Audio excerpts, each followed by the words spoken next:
كانون الثاني 2020. هل بات الخليج بحاجة إلى منظومة أمنية جديدة بعد فشله في مواجهة التحديات التي تعصف به؟ ما هي ملامح النظام الأمني؟ The final session, the seventh one, which took place over 2 days. I hope that we were able to reach our objectives from toward a new Gulf security order to a new regime, to a new security regime. Too many issues have been raised and discussed. I will present you with a short synopsis of what have been said. Are we living in security? Do we have a regime of security or we don't have? It seems that in the GCC we have no order. We are in a state of disorder. Is there an old regime of security in the Gulf that allows us to talk about a new regime? And during the sessions, it's been said that the Gulf countries tried hard to establish their individual security regime, and then they broadened this idea to make it a regional one. So this alternation between state securities and the GCC security has resulted in a sort of instability. Can we say that the GCC countries can establish their own regime of security without being dependent on a security system, a regional security system, grouping the Arab countries and the non-Arab countries? Yesterday, Dr. Mustafa has mentioned different initiatives that took place over the previous decades, and none of these initiatives have been put into effect. And Dr. Mustafa laid the emphasis on the fact that the security regime in the Gulf lacks good conceptualization, and one indicator that shows, and one of the indicators is the inability to define who the opponent is. What sorts of threats are there? Are we talking about internal threats or external threats? Is the opponent real or a construct, a mental construct? Is it Iran or Israel? Is it a state or a group of actors, non-government actors? Or is it an internal state of affairs? Is it the result of dictatorship and the lack of democratic systems? Is it reducible to poverty? Or is it the case that the GCC countries are buying a lot of weapons for nothing?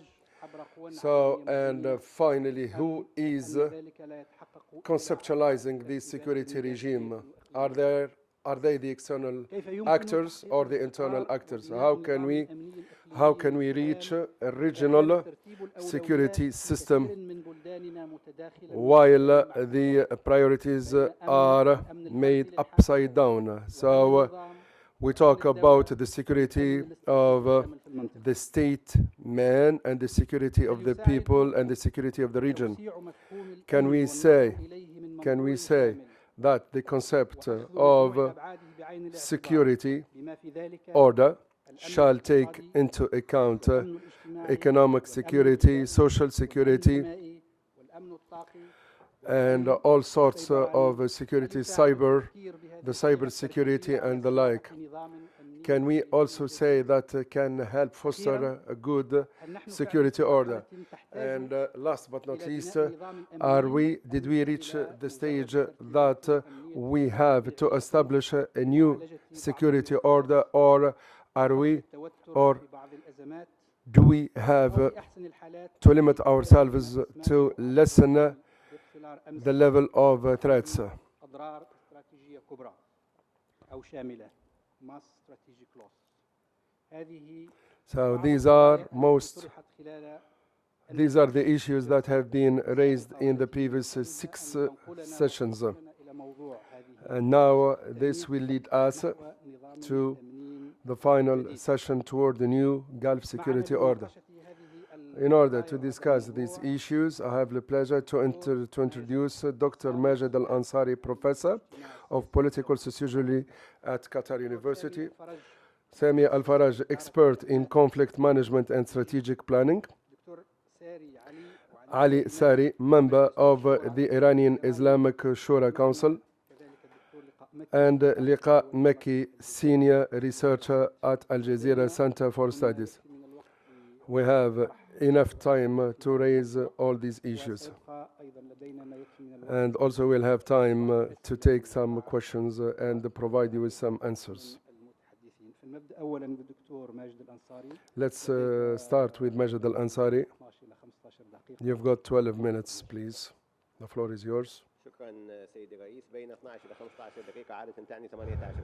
So anyway, I will limit myself to the time allocated to me. In the name of God, the merciful, the compassionate, let me first of all start with some introductions. And I'm sure that most of the points have been mentioned. Every time we talk about the Gulf region, we start with these introductions because it will pave the way for a good constructive discussion. First of all, when we talk about a Gulf Security Order, is something not realistic. It was not realistic and it won't be realistic, and currently it's not realistic for many reasons. Some of them have been mentioned by the chair of this panel discussion. And the current situation does prove what I am saying. And this is, the Gulf region is not isolated from what is going on in the neighboring regions and the neighboring countries. So how do we define the Gulf countries? If we talk about countries grouped together because they happen to be in the same Gulf. But we are talking about a political zone, and we talk about the GCC countries. If also, so we have first of all to know how to define the Gulf countries. And if we are talking about the Gulf region as a region that can be extended or diminished according to our political moods, then we are talking about a region that cannot be defined as a zone wherein you can establish a security order. Also, the projects and the competition between the different countries, lacking some ideology, and also the projects are based on personal whims, and it is a state of anarchy and a state of chaos. That's why we are not able to talk about a real security order. Despite what I said, what are the traits of a new security order in the Gulf? Let's start with some challenges with which any security order might face.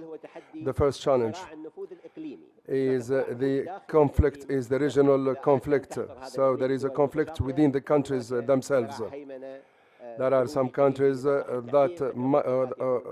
some countries want to exercise their dominance, like Saudi Arabia, on the small countries. And sometimes also, so this, first of all, he started with the conflicts among the countries, the GCC countries themselves, depending on the political moods. And outside the GCC country, the GCC Council, of course, there is a conflict, a regional conflict with Iraq and with Iran. Also, we have to take into account the international pressure and conflict, so the presence of the United States of America, the presence of Russia, and every part of the Gulf is or depends on what happens worldwide. And also there is a group of vulnerable countries, failure states. If you look at the map from the east, all the countries neighboring Iran have a lot of problems, and all countries surrounding Saudi Arabia from the west are vulnerable. So when we talk about the Gulf as an oasis of stability, it is something not realistic. But compared to what happens in other zones, we might say that there is some sense of security. And the Gulf countries are dependent on the international conflict. Sometimes the Gulf countries are the instigators of their own conflicts. Because, in the light of this vulnerability in Syria and in Yemen. And also there is the issue of sustainability, economic sustainability, social sustainability, political sustainability. Can we say that these countries, depend on the same source of economic revenues? Are there some attempts to change the resources of revenue? Socially speaking, especially when we talk about the Gulf countries and especially the small countries. These small countries, they have a demographic problem. So you cannot tackle these demographic issues easily. In some countries, 8% are nationals, the rest are expats. And in most of the cases, we talk about the maximum is 40%, like Saudi Arabia. When we talk about political sustainability, we can say that there are some existential challenges in these countries, deeply rooted in the history of these countries. And if we talk about Iran, Iran has always been targeted from outside and from inside. There is a refusal, of course, the regime in Iran from some Gulf countries. And finally, we have also the issue of the climate change. Some people, they say that we are far away from the climate change. So if we take the level of salination, the level of salination is increasing. And of course, this will affect our economy, because our economy is based on the desalination process. So the question is, are we going to import pure water? How are we going to deal with these challenges? Let me put it bluntly. In the light of the current conflicts and even the initiatives that I'm going to put on the table, they don't seem realistic. But as academicians and as scholars and thinkers, the chair of this panel discussion surprised me by his optimism when he says we started with word to word until we reached the new secretary order. And with all my respect to the chair of this panel discussion, I have to tell him, but our duty as scholars is to be optimistic. In the first session, one of the speakers says that you raised a lot of problems, but you didn't mention any sort of solutions. But as scholars and academicians, as I say, this is our role. I believe that any solution in this region is to deter any sort of danger. First of all, deterring. So, first of all, we have to embrace a strategy that deter any sort of threats. the main problem in the Gulf region is the imbalance in the coalitions, in the internal coalition and the external coalitions. Every time the world goes through some crises, we got affected adversely in the first place. Here I'm talking about, for example, the relation of Iraq with Russia, with the United States of America, the relation between Saudi Arabia and the United States and the rest of the world. So this state of imbalance of coalition affects directly the Gulf countries. So first of all, we have to, or we should embrace a systematic security order, and this will not take place unless we involve, for example, some key players like Iraq. Iraq must be involved independently, of course. They must be independent in their reactions in order to re-establish this sort of coalition. Iran is siding with Russia, and Iraq is siding with the United States of America, and this, of course, affects all. So first of all, we need a sort of balance in terms of the coalition, and this is what I call deterring any sort of threats. Otherwise, we cannot talk about any Gulf security regime. I have to remind you of something.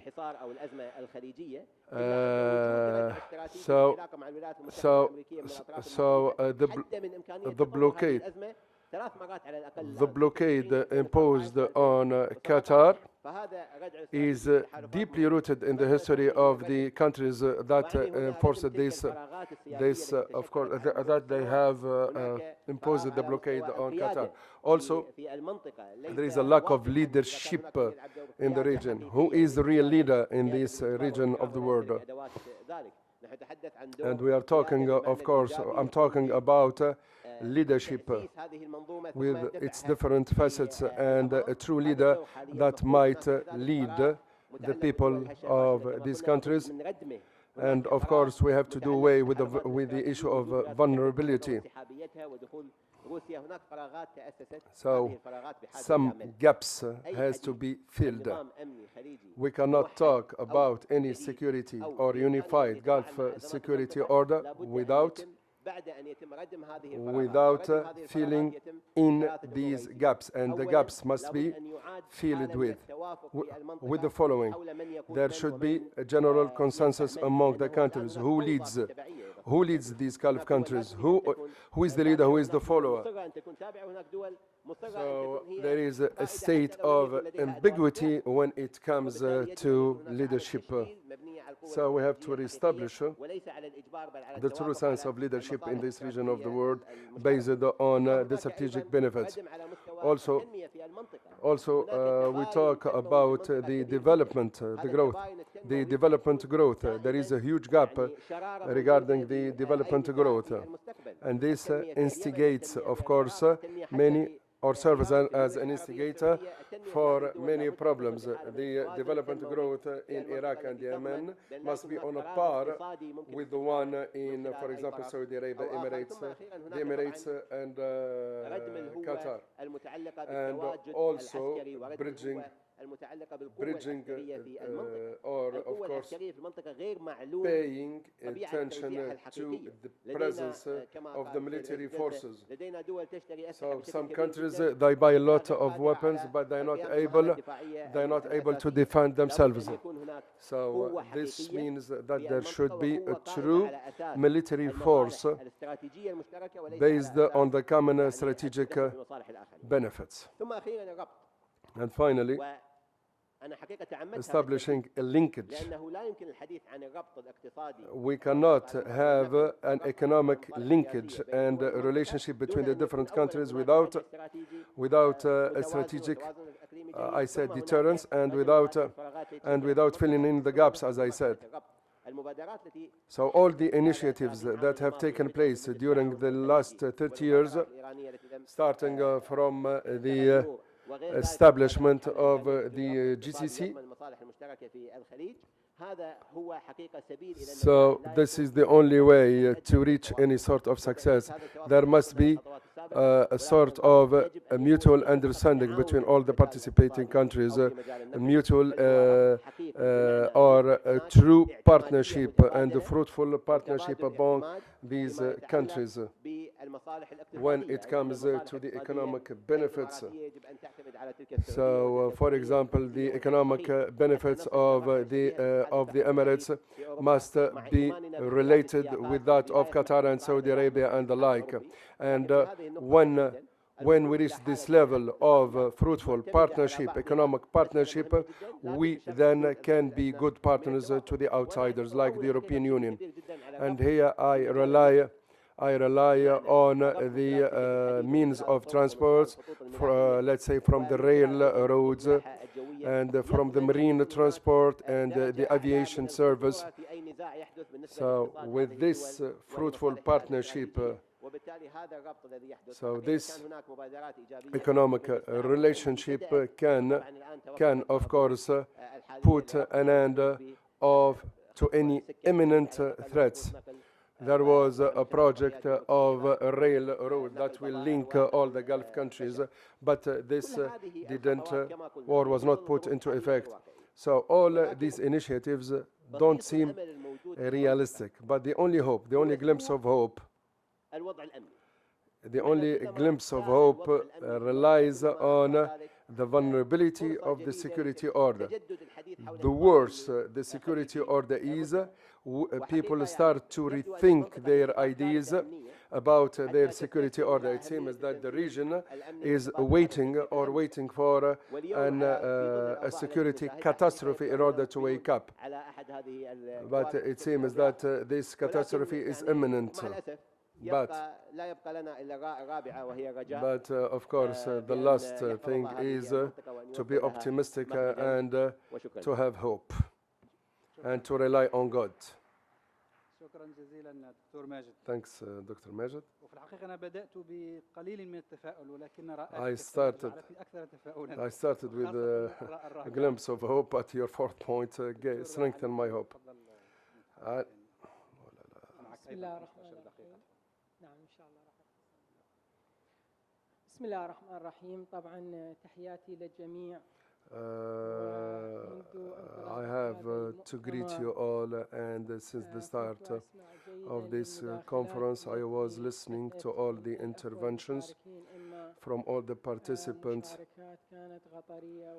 whether from the Qataris and non-Qataris, and I would classify some interventions as Qatari and non-Qatari, maybe because we are in Qatar for the time being, and I have witnessed in their interventions different approaches. Of course, if we embrace our individual angle of looking at things, so the engineer has got his own angle of vision,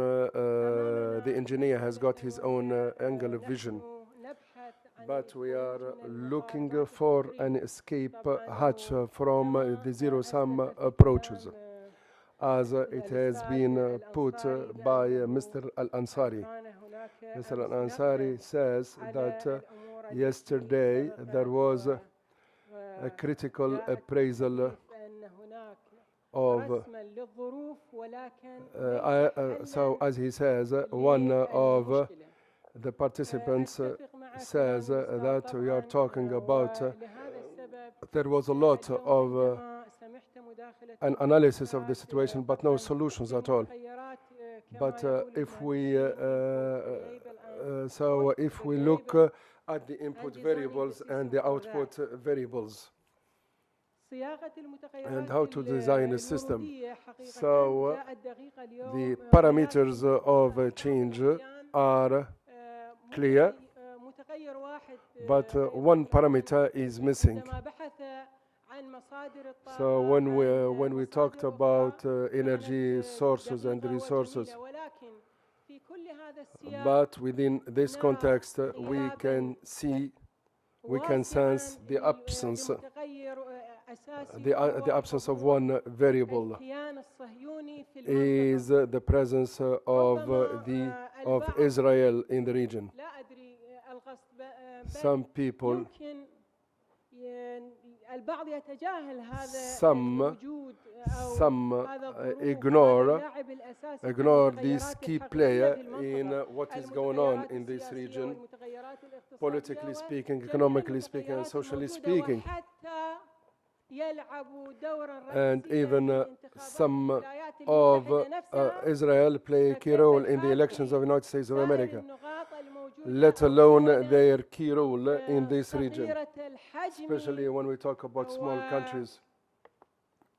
أحيانا تراها رغم صغر حجمها And على some مستوى الأرض، ولكن small فيها countries, قطاعات despite أو the وجود small إنساني surface area, قوي، ثروة إنسانية they قوية. have the human capital. أحيانا عندما Sometimes نتكلم عن الثروة when we talk الإنسانية about the human نراها capital, في الأعداد، we talk about numbers. 10 20 مليون 30 We مليون. talk about numbers 20 million, 30 million, and the like. لما نجي إلى دولة كدولة قطر أو If we دولة talk about, ثانية for example, وعددها Qatar, مساحتها، and we نتصور take بأن into لن consideration تستطيع the هكذا surface دول أن area of تلعب Qatar, we دورا might say that these رئاديا في countries المنطقة، cannot play لا، a بل key role, تشد تستطيع أن تلعب but دورا I would say رئيسيا that في they العالم. can play a key role worldwide. عندما نركز على وجود When we talk, كما يقال النيرونات في when مخ الإنسان تحديدا، when we talk about the وهو human يتشكل brain, من ملايين النيرونات، which is made of millions of neurons, ونلاحظ أيضا مسألة and if جدا ضخمة، we ولكن talk about اليوم أصبح today, for example, some people, لم يهتم بطريقة حلحلتها. so some people are not looking for any solution. وكيف For example, the issue of climate change, as Mr. Ansari said, we will ماذا سيحدث raise this بالمناخ؟ issue the following year, the following decade.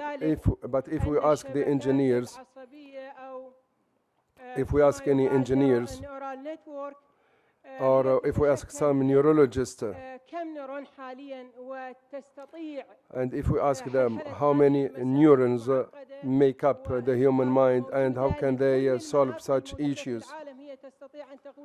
So these mental or the mental structure, the mental structure of these or these engineers, he says, can be proactive and can give you any detail.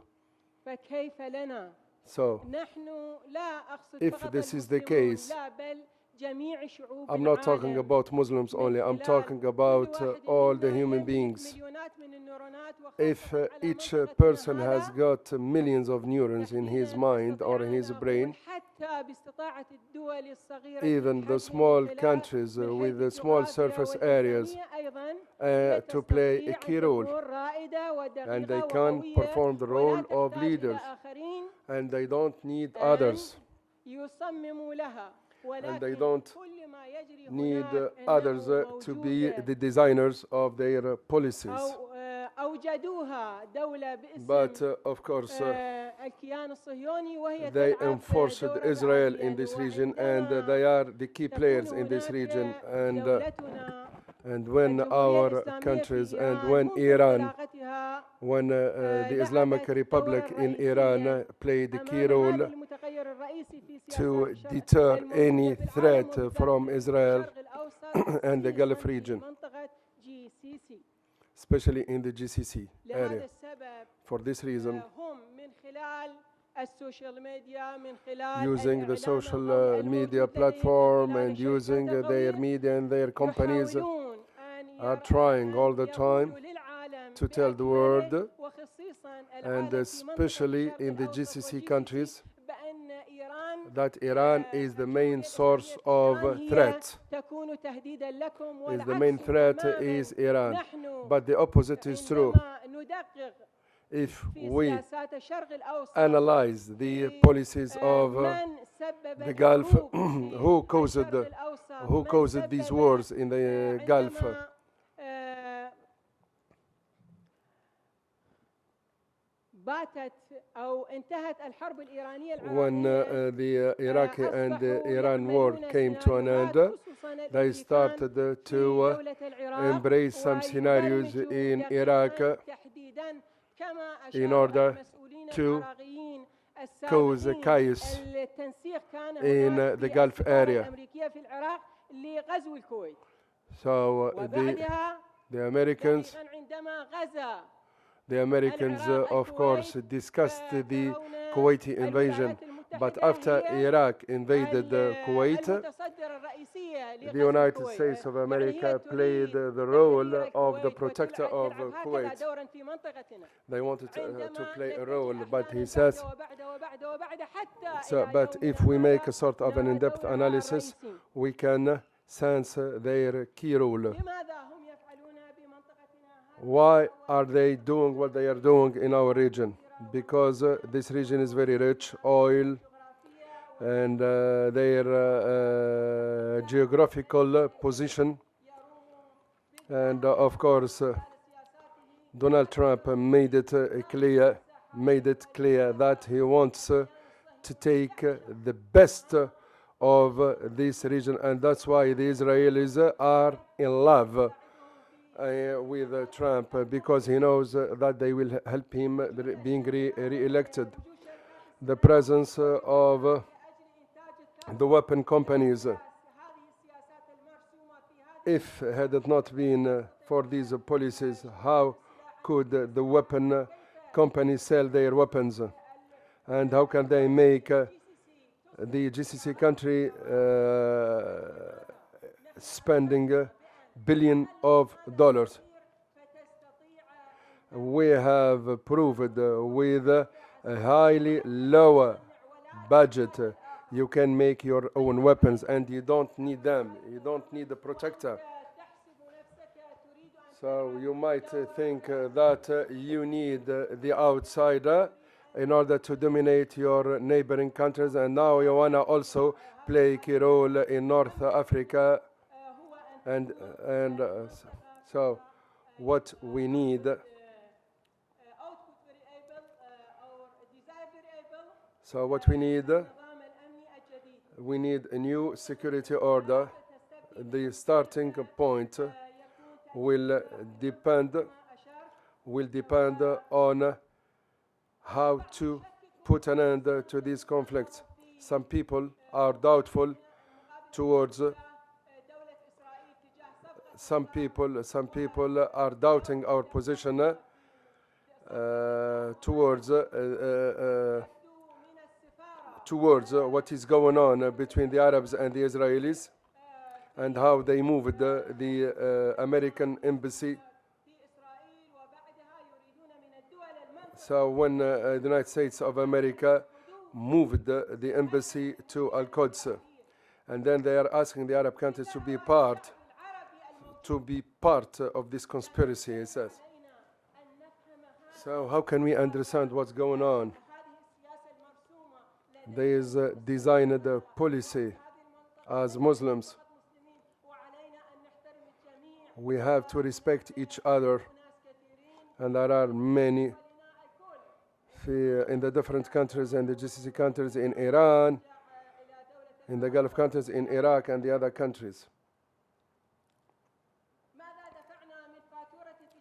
What was the bill? What was our bill? We paid high bills. And as the United States of America said, we have raised our expansion budget. We have to understand the energy sources.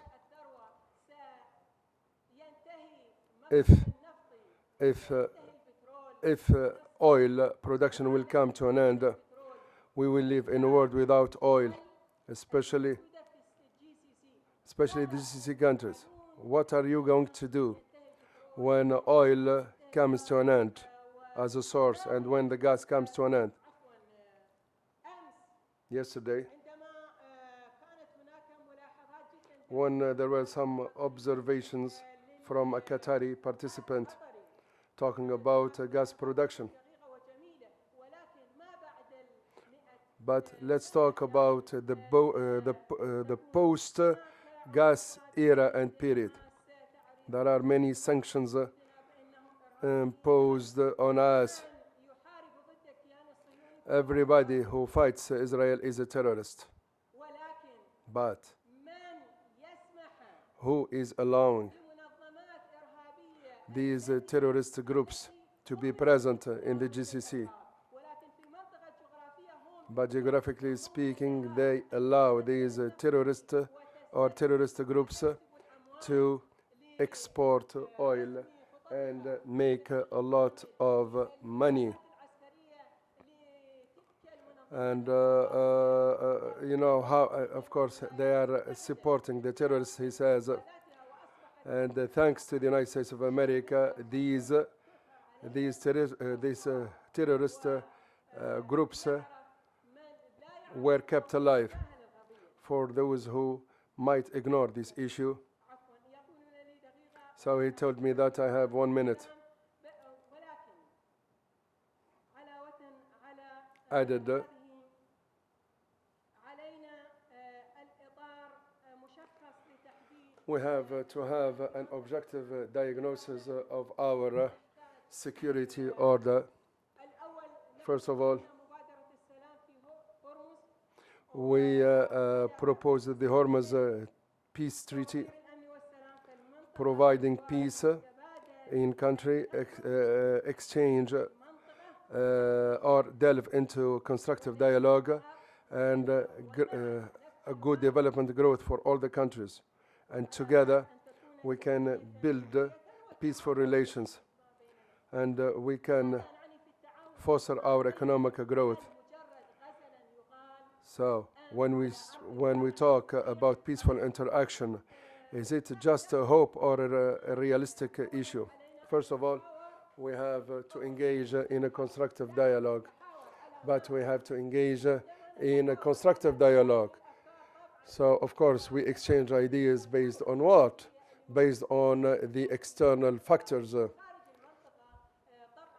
Of course, if we still depend on the outside protection, the dialogue is not going to be constructive at all. But are there some diagnostic mechanisms when we as human beings,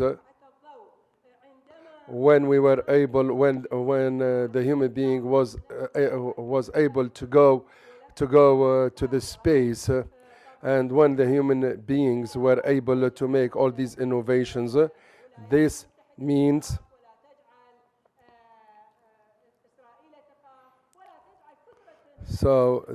that based on our human capital, we are able to embrace the theories. And there is one current theory, he says, we have to aspire for building a real good future and not only provide initiatives on a short-term basis. We have to build a new future that can go for decades and decades. There are a lot of resources in other planets, and people know, but so the American companies are working on finding other resources outside our Earth planet. So we have to think about our future, he says. So,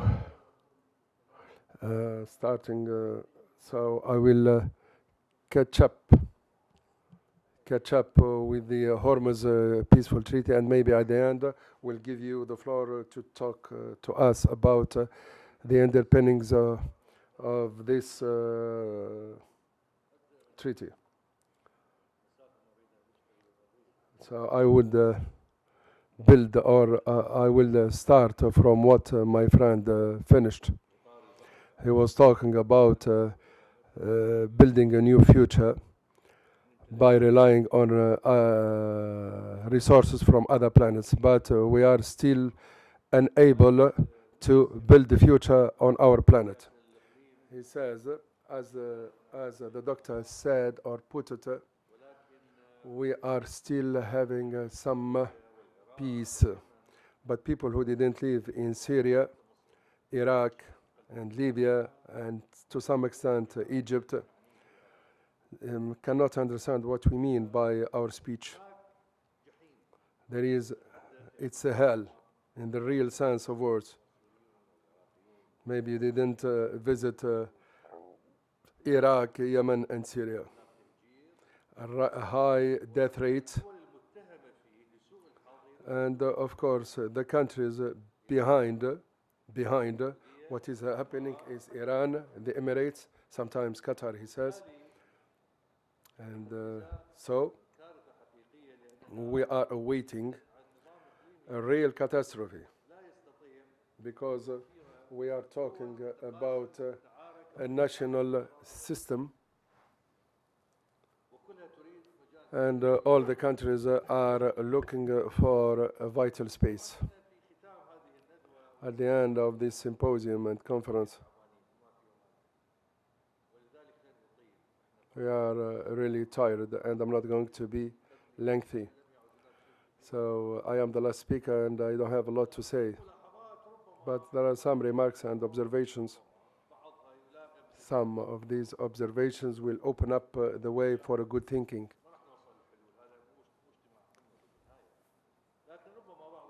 But maybe some remarks and observations might pave the way for a good meditation. The first remark, whether we like it or not, irrespective of our ideology, but our Arab system is the same.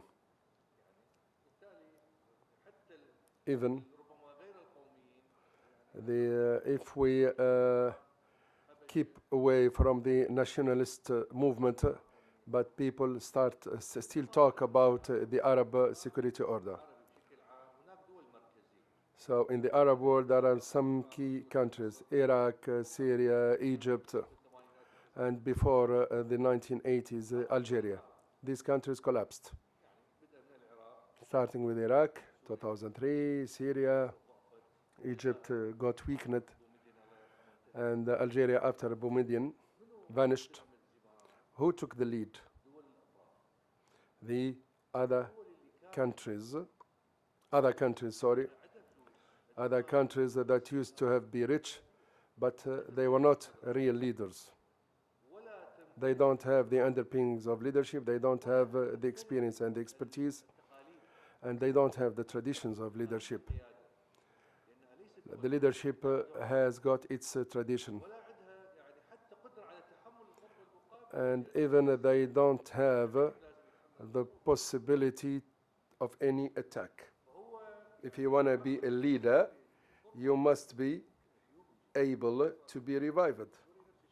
Iraq and Syria have been attacked, but now these are countries that are deeply rooted in history, but with wind missile you can destroy the city and things are over. We are talking about the countries who are taking the lead now. So they conquered Yemen and Somal, and of course they made everything, and these countries topsy-turvy. The other remark, when we talk about the regional security,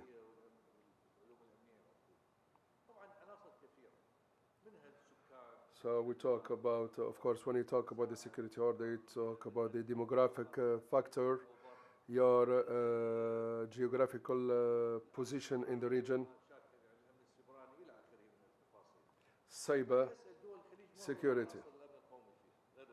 So the Gulf countries have everything, have only wealth, but do they have the underpinnings of any regional security to defend themselves? This is a hot region.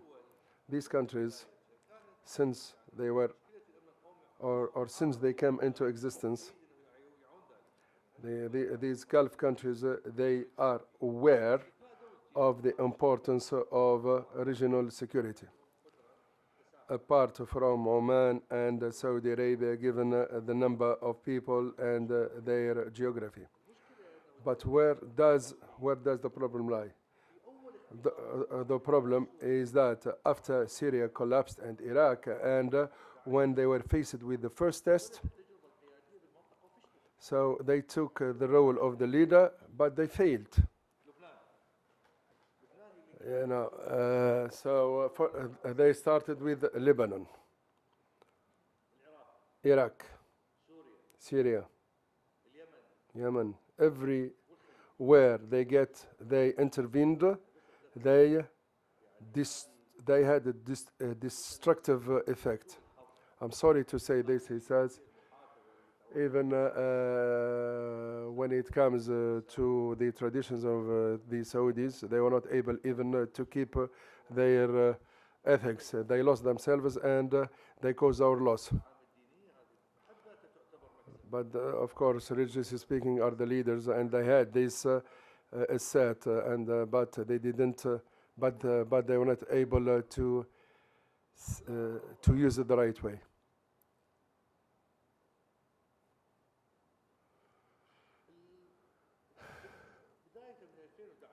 Starting from 2011, there were some historical key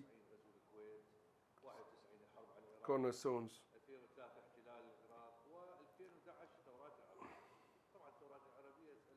So we started with the Arab revolutions. So especially in Syria, or what happened in Syria provided an incentive for the Iranians to get involved. So the revolution in Syria coincided with the withdrawal of the Americans.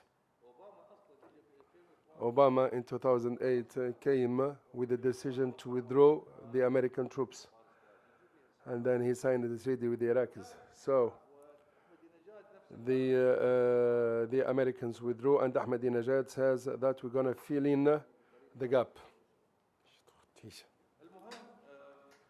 So basically, they filled in.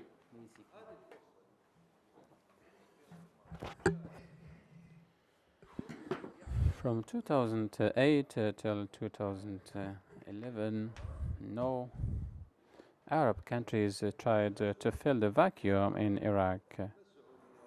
Only Iran took initiative. Saudi opened its embassy in Iraq in 2014 or 15. Afterwards, the ambassador was expelled because he started interfering in the internal affairs. The Iranian intervention in Syria and before that in Iraq in 2011, we didn't have this issue of regional security. It's not related to Khatami. We had at that time even Ahmadinejad, and he's one of the conservatives. The issue relates to the presence of USA and Iran in Iraq, and both of them were actually working with each other. Obama and before that Bush Jr., they were, working with each other. There was no problem. And USA and Saudi Arabia did not intervene as long as USA is in Iraq, so Saudi Arabia did not intervene.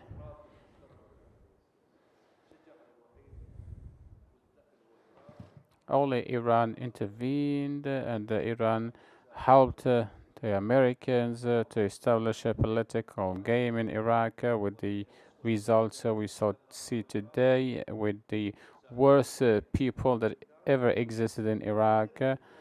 So the Iranians helped them, and after Obama left the administration, they worked together with Qasem Soleimani, Iran, USA to fight ISIL. And at the end of the day, they had a disagreement since Trump came. So actually, the coming of Trump was the beginning of the crisis. So there was no zero-sum approach. That's why we should not only criticize ourselves, but there is also an Iranian strength and an Arab weakness. Some colleagues spoke yesterday about the external intervention. Actually, the external intervention in the region is not new. It is not dated today. It's been there since the Portuguese, the British, and so on.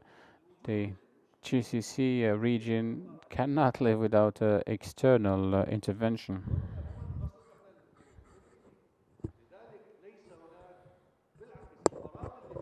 So actually the vacuum, without any preparation, without transition, came with the help of USA to withdraw from the region, and also Carter's principle in '82 gave GCC region a strategic value for USA strategically and militarily.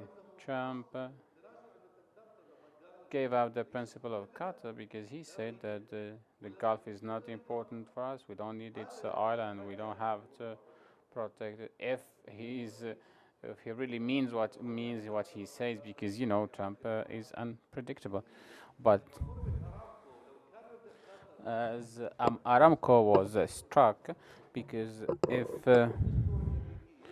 Carter principle was still in place, normally the US president should have responded to that threat, but he didn't. Why? Because these are Saudi interests, as the Congress said, and these are not US interests. So the principle of Qatar is over. So actually, USA is not thinking about the region. USA looks at the region as a source of financial resources, so money or financial resources for protection. So actually the day of withdrawal is a problem because there is no other power that can really fill the gap and the vacuum.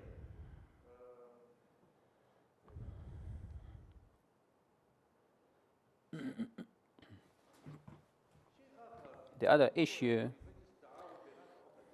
these countries in the GCC area have a lot of problems. Oman and UAE, they have border issues and spying issues and so on. Qatar and Bahrain. So there are a lot of problems between all these. A lot of problems between all these countries, and also normalization with Israel. So Israel is meant to be the leader of the region now. Iraq. Now I heard some colleagues talking about Iraq as a variable. Dr. Majid. Yes, before or earlier Iraq was a variable in the region, but now Iraq is meant to be divided or to have a federation state. It's not about Shia Sunnah. It's about 9 federations or 9 provinces, and that's gonna put Iraq in a big chaos, and that might affect the GCC region, or we might have a strong democracy in Iraq, and that will spread to the GCC region. So in both cases, we'll have a challenge.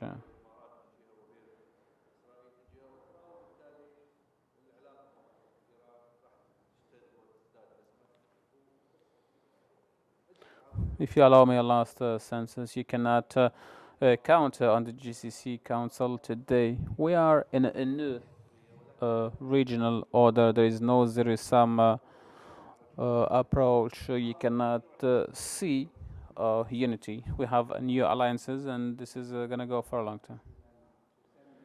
We move now to Dr. Samil Faraj. You have 15 minutes. No, 20 minutes, sorry. Okay, 12 minutes.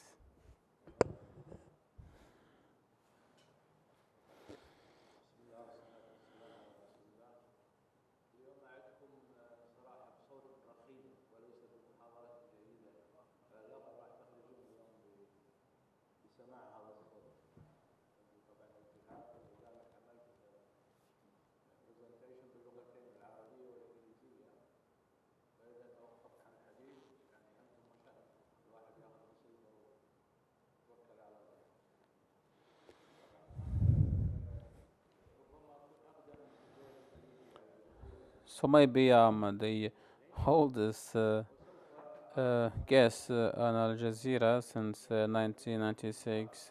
So therefore, maybe I'll disagree today with all the previous theories and concepts presented in this conference. All concepts presented by my colleagues, whether within Al Jazeera Study Center or outside the center. Some said that there is a conservative stream in the Gulf region. I will say it's not only conservative but also hawkish. So today I'm gonna defend the GCC Council.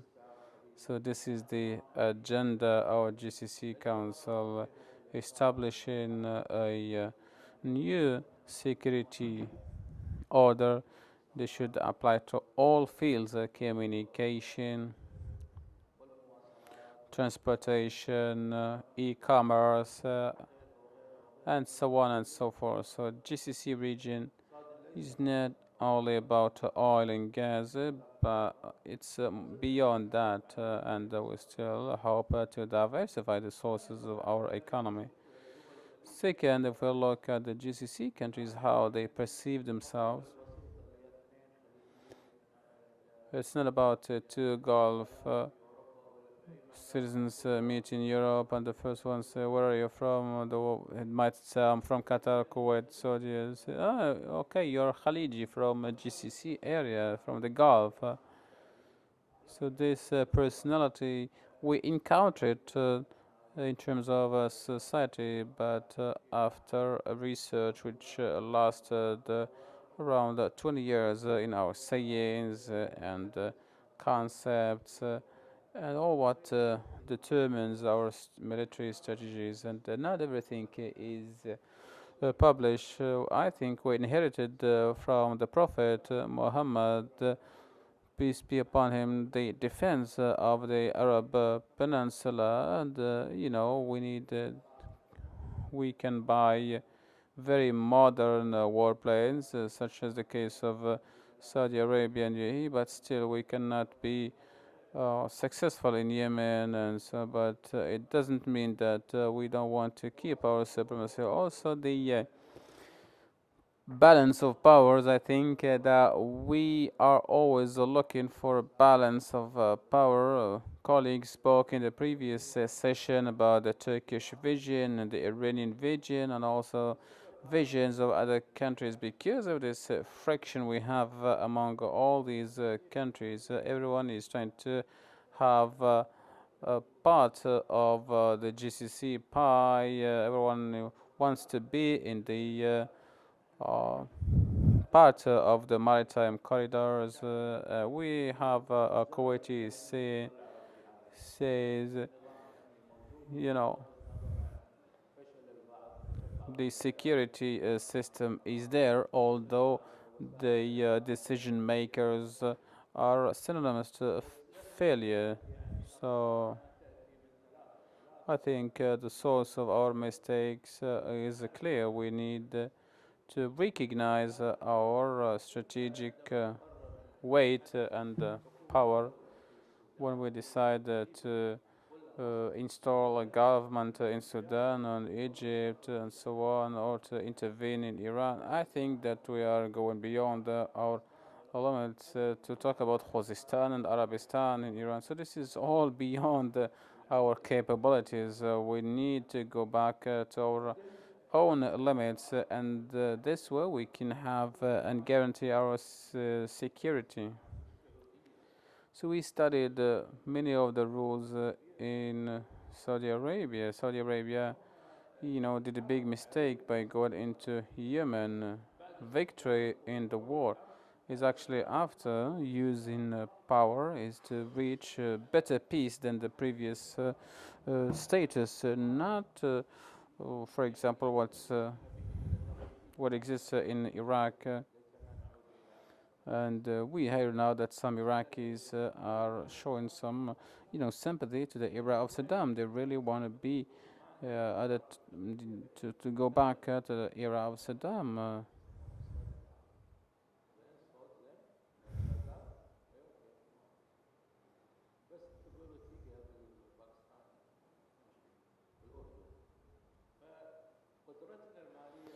So our financial capabilities and our it's not a source of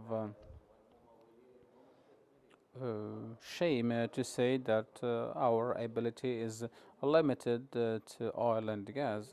It's not shameful to say that. So this is actually the most important thing for us, the strategists, when they talk. They know that we need to put a strategic plan, and we need also to have the corresponding powers. For example, when we talk about preventing Iranian missiles from reaching the Saudi depth, so when you hear that, you'll think that yeah, people know what they're doing, but the economic issue was not really positive. That's why I was opposed to the economic, with the opposed to the war in Yemen, because we don't have the economic capabilities, and we cannot say that we want to be or represent the Ba'ath or the left wing. Whenever you have a lack of security, you will suffer, and what will fill this gap is our ideology, regardless of what happens. That's why today we're talking about Israel. The issue of Israel is really concerning. We have three non-Arab countries, and two of them are in the Gulf.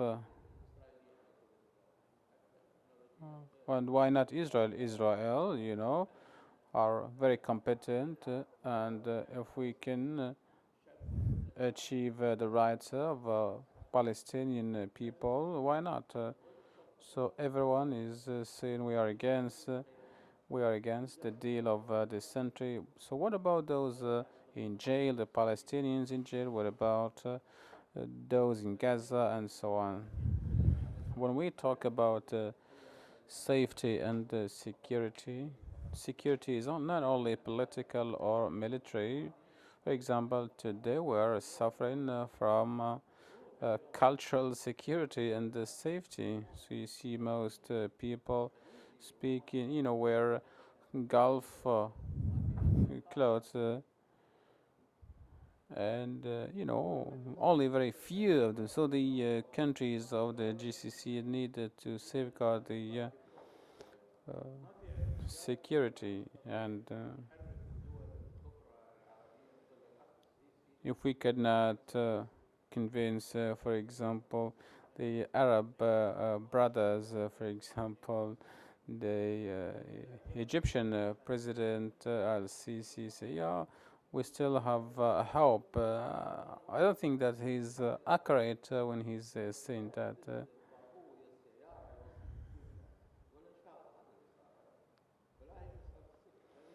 So actually, we need to change our mentality, and we need to go beyond these old-fashioned issues.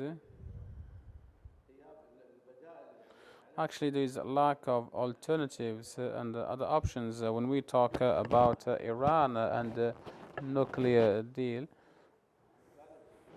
I don't speak about the modality and what the Iranians do. Actually, the Iranians don't have alternatives, as it's the case for Israel. So as long as the national security of Iran is facing any danger, so they will go for the nuclear levels. Israel has 3 levels, and they have, to respond. So we cannot start elaborating on different theories. So we need to have different strategic options, so our governments can have ready solutions and ready plans.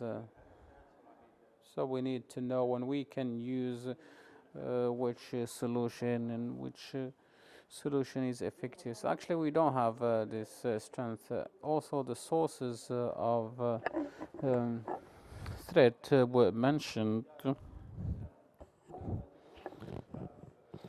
If you read one of history books of Toynbee, he says that one of the threats of small country is actually its geography and the pressure that it can face. For example, Kuwait, with regard to the border issue, and also Qatar during the ongoing crisis in a country, Oman in the issue of succession, and another country such as Saudi Arabia with regard to the vision of the new leadership, and everyone expects this new leadership to achieve this vision. So strategically speaking and historically speaking, the biggest challenge for small countries is when the time of taking decisions is over. I remember in military faculty, our professor used to say, today we need to withdraw.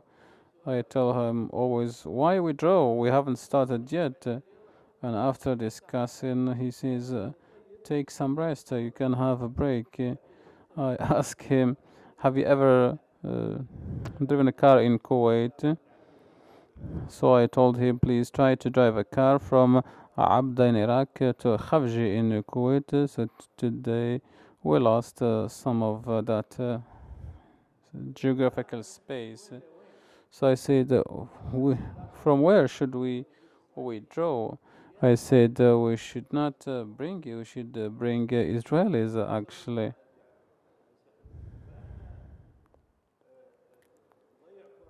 So I think we are missing many chances and many opportunities. We don't know how to take advantage of the opportunities that we have. I think that there is an agreement that we're not able to define the sources of threat, and also beyond that, we don't have, enough power, enough stamina to bear the consequences of the threat. So, what is the source of threat? Actually, Iran or USA, or the tension we are suffering from this disagreement and difference between USA and Iran?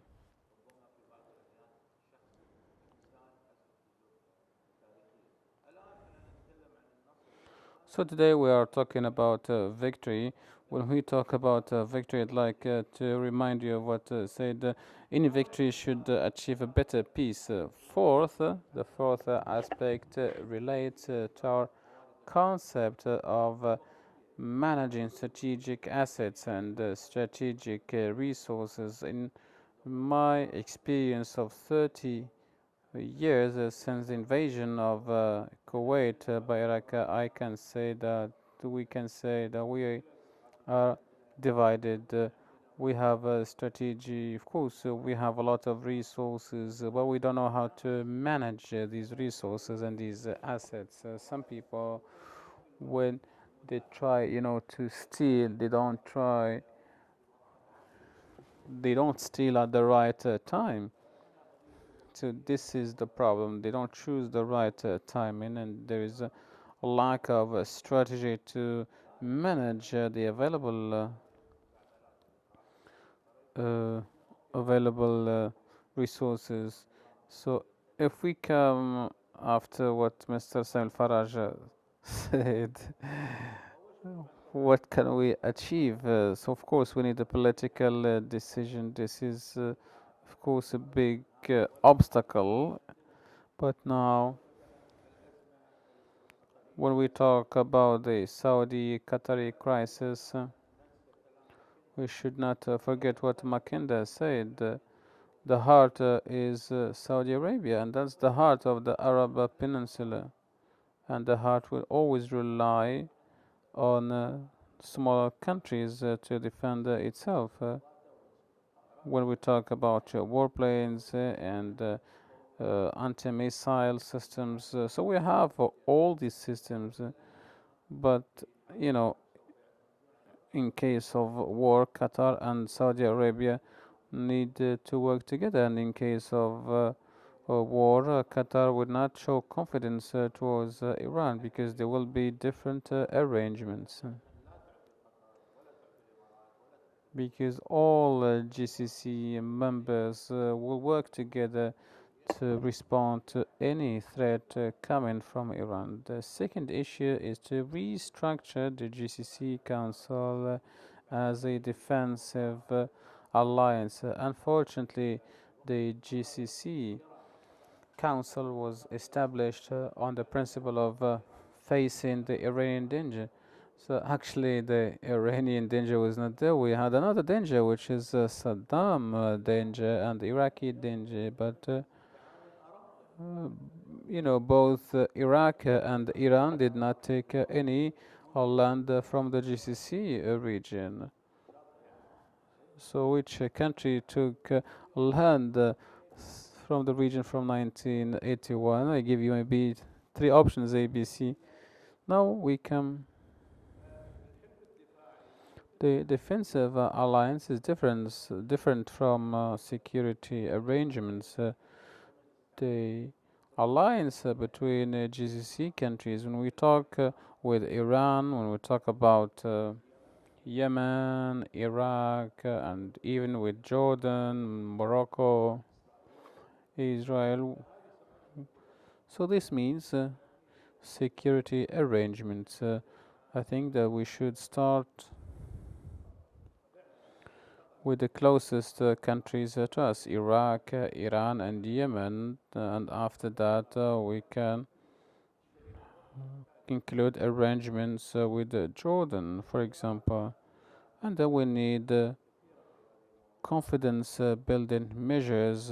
I've been writing about these issues since 1996. I said that these measures should be taken at all levels, and as we all said and we all agree, security is not of a military nature, but also it applies to different other levels.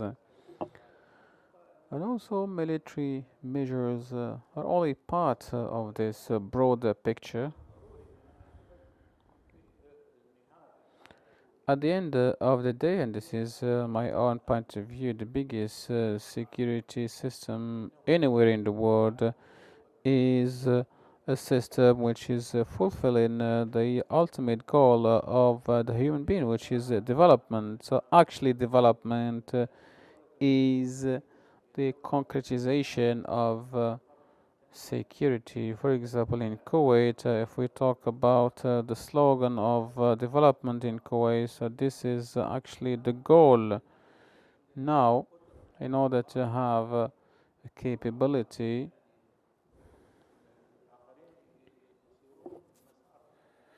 to let others take the same path as ours, so we need to link the development budgets to the military budget.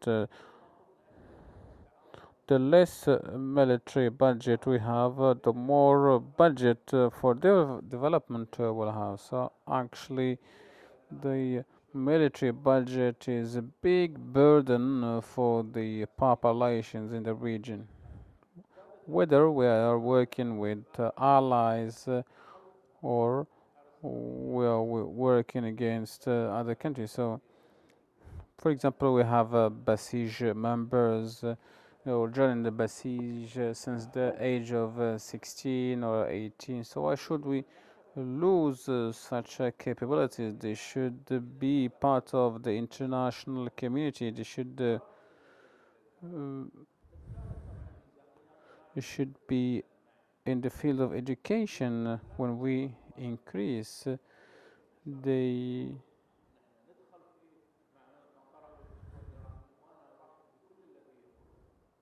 actually the colleagues from Iran, what they've been seeing in terms of the initiatives of rapprochement, they are very positive. We have a lot of weapons directed towards us, and for us, we are not directing any weapons towards Iran. So we need what we call defensive defense, and not surface-to-surface missiles. At the end of the day, even though I've been, a strong opponent today, but I like to thank my colleagues for allowing a different opinion. I'd like to thank also Center for Gulf Studies at the University of Qatar University. I'd like to thank also all of you for listening to me. Thank you.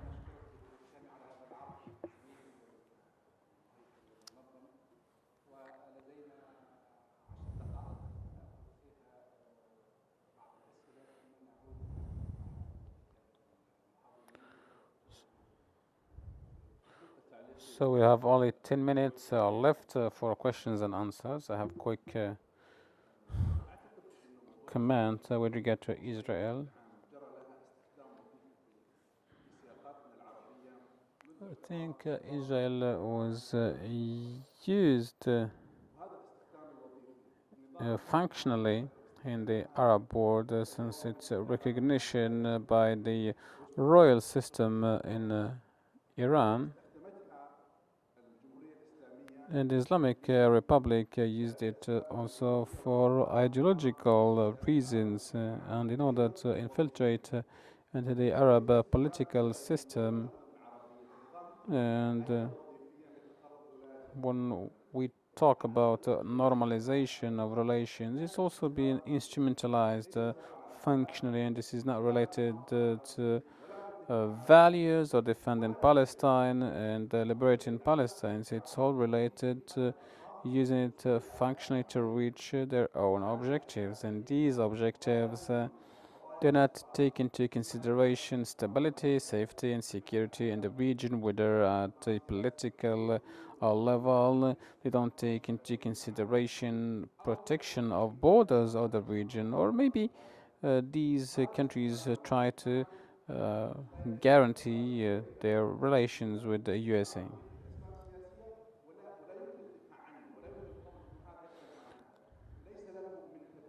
So there is no justification. The only justification that I see is the functional usage of such term. Thank you. We take one question.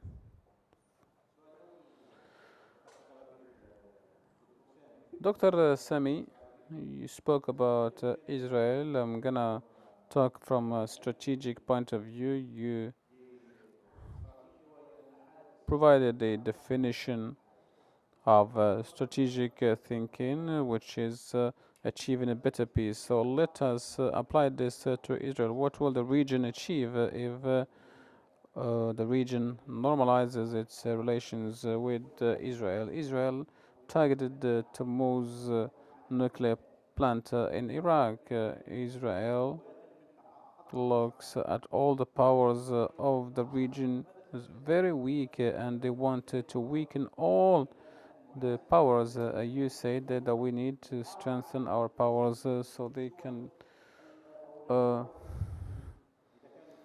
make the enemy afraid from us. If we normalize our relationship with Israel without reaching, achieving the rights of Palestinians, even though without negotiation, I don't think that this is relevant. Israel has a veto on armed deals for Egypt and Saudi Arabia. So Saudi Arabia bought long-range missiles from China because Israel was objecting such deals between Saudi Arabia and USA. Dr. Majid Al Ansari, you said that you are going to present some solutions, but you said that these solutions won't be uh, possible to be applied. You said since we cannot get two solutions, can't we have at least some solutions for the current situation which can strengthen the chances and opportunities of cooperation and lead to some kind of de-escalation in the morning? I say that we need to broaden political participation and democratic countries don't have, or don't look for opening war fronts in different regions, and the balance of powers that you mentioned, and as others mentioned, is one of the factors of bringing us away from confrontation. So there is no gray zone in terms of these solutions.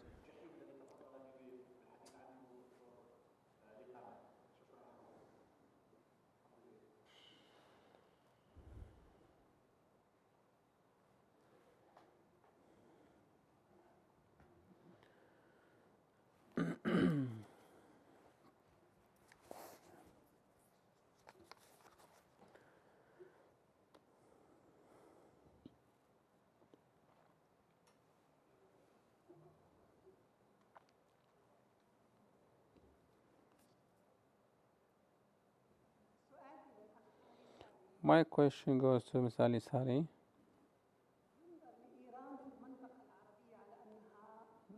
Iran is perceived by its Arab states that it's going beyond its limits, strategically speaking. Iran looks at the Arab countries as dead, for example, intervene in Syria, Yemen, and Iraq since 2003. Today, we see new revolutions in Iraq, Lebanon, maybe Yemen is a different example. Don't you think that Iran, or within Iran, that there is a review of the Iranian policy in terms of intervening in Arab countries and at this moment? So let's take a last question from Dr. Arafat. I completely agree with what Dr. Zwiri said. I can say that there is a new security arrangement in the region. The fact that Israel is an enemy, this is over. The real enemy now is Iran, regardless who's supporting Iran and who's against Iran. But for the GCC countries, the enemy is Iran, and Iran should be fought. The deal of the century and so on. This is actually something different. All Palestinians agreed that they rejected the deal of the century. Thank you. We start with Dr. Sami.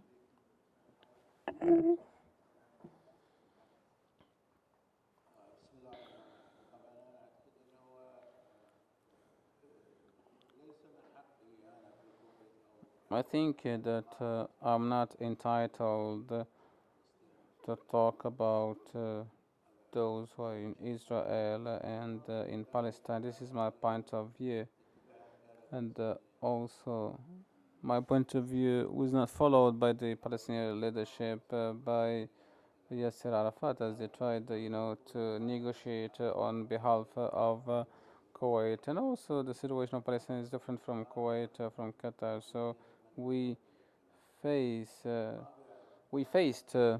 colonization, and we understand the mentality of those who are under colonization. We, as small countries at the international arena, we live in a gray area because of friction, and this means that you cannot achieve your goals, although you've been working for that tirelessly.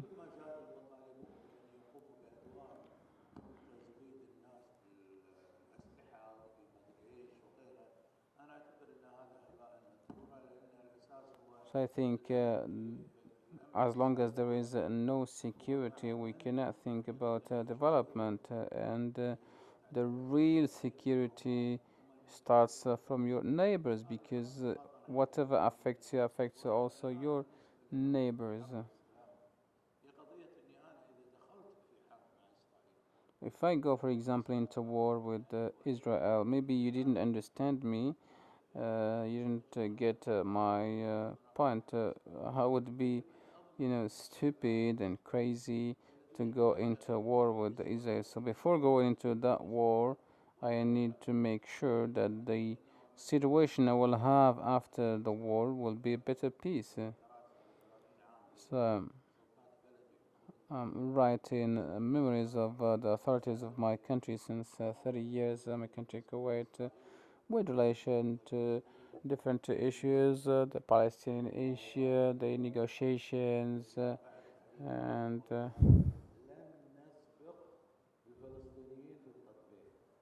as I said, and as we said in Kuwait, we will not go for normalization before the Palestinians themselves.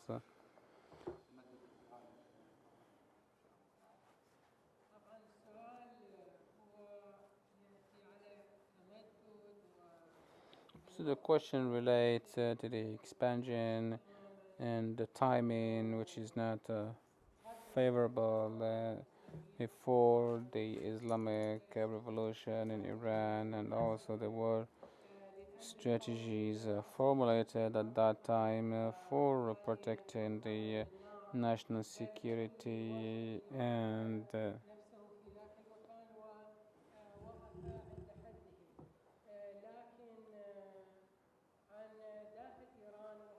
when we talk about Iran domestically, I think that this shows that our country has to some extent the freedom of expression and the decisions were not imposed on the nation and at the end of the day there is no opposition with this plans and project. Thank you, Dr. Ali. Dr. Liqa, you have 1 minute for last comment. I think that the zero-sum approach, which we have in the title, is not on the ground of reality, and everyone has immunity from melting away, and everyone in the GCC region need new approaches, and Iran.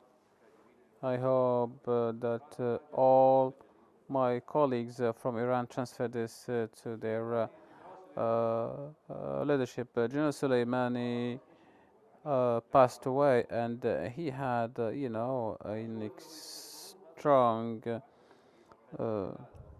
strong approach to deal with the Arab nations. I think after the 40 days of mourning, I think that he can use a new approach and mend their image. And also for the Arabs, I need to tell them Iran will not evaporate. Therefore, there should be a cooperation with Iran. Both entities should meet somewhere in the middle of the road, and both parties should stop harming each other. So we all have a lot of resources, but those who are in possession of resources need to protect their resources. Are GCC countries able to do so? I'm talking about oil and gas and so on. Until now, these countries have huge difficulty in doing that. Even though they cannot steal your resources, you might have some institutions coming to show you how and what to sell. We conclude with Dr. Majid Ansari. I'm gonna keep it very short, Mr. Hawass. If you suppose that solution is easy and simple, so you are very optimistic.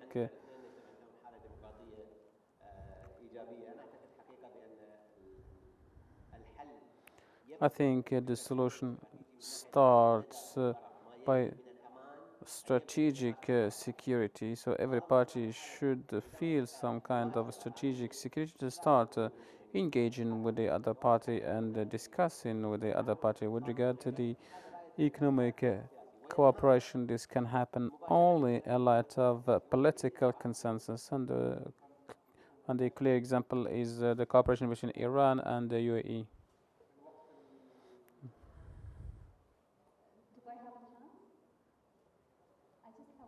Question to Dr. Sami, which is to what extent do you see involving Asian countries, the East Asian countries, in the Gulf conflict resolution feasible?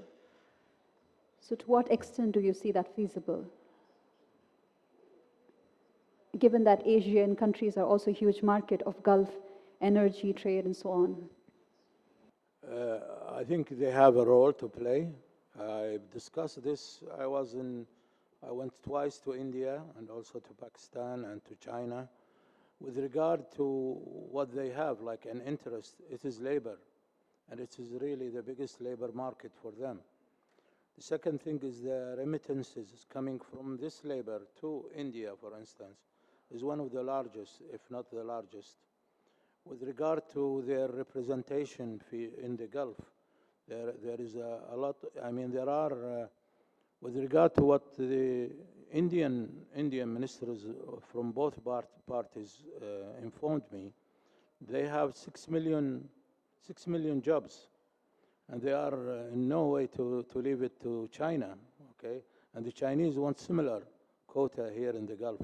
So whatever Mr. Trump is saying, you know, the security job or guaranteeing the security of the Gulf is not just the security of supplies, but also security of job market, okay?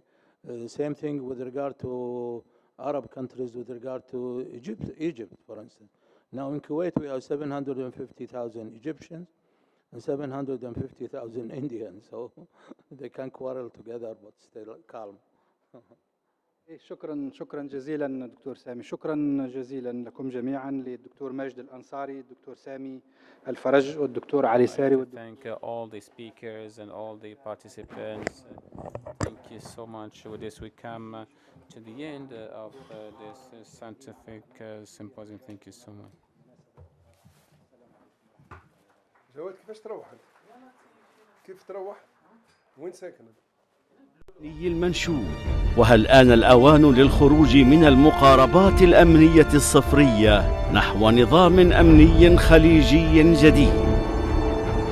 الخروج من المقاربات الصفرية مؤتمر بحثي مشترك بين مركز الجزيرة للدراسات ومركز دراسات الخليج، الدوحة، من 19 إلى 20 يناير كانون الثاني 2020. هل بات الخليج بحاجة إلى